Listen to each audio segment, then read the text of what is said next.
د نن شنبه ورځې لنډ دقیق او مهم خبرونه.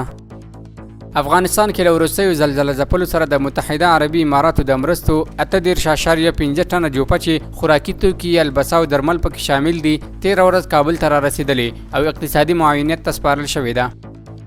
صنعت او سوداګرۍ وزارت وایي چې په تیر کال کې هند، پاکستان، ازبکستان، تاجکستان، متحده عربي اماراتو، چین، ایران، عراق، ترکیه او قزاقستان هیوادونو ته افغاني محصولات صادر شوي دي. د ځمکو د غصب مخنیوي کمیسیون مشر شیخ عبدالحکیم شرعي وایي چې خپله دنده په جدیت سره ترسره کوي او غصب شوي ځمکې به بیرته راوګرځوي. د اطلاعات او کلتور وزارت له لوري د مطالعې فرهنګ د ودې په موخه د کابل په ګوټي څنګي سیمه کې د قرآن کریم او کتاب لوستنې 3 ورځنی نندارتون پرانیستل شوی دی. امنیتي ځواکونو د بلخ ولایت په مرکز مزار شریف کې د یو لړ عملیاتو په ترڅ کې یو سوداګر د انسان تښتونکو له منګول وژغوره.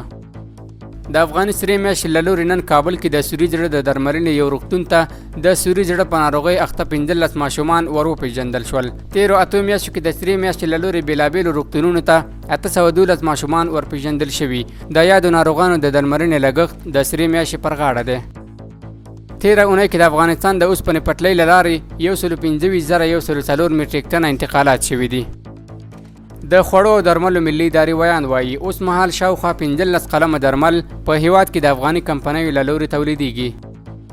د خوست شیخ زاید پوهنتون په تدریسي روغتون کې د نوې طبي ټکنالوژۍ MRI او CT سکین طبي ماشینونه فعال شول. روغتیایي مسؤلین وایي چې د دې ماشینونو په فعالېدو سره به ناروغانو ته ډېرې اسانتیاوې برابرې شي.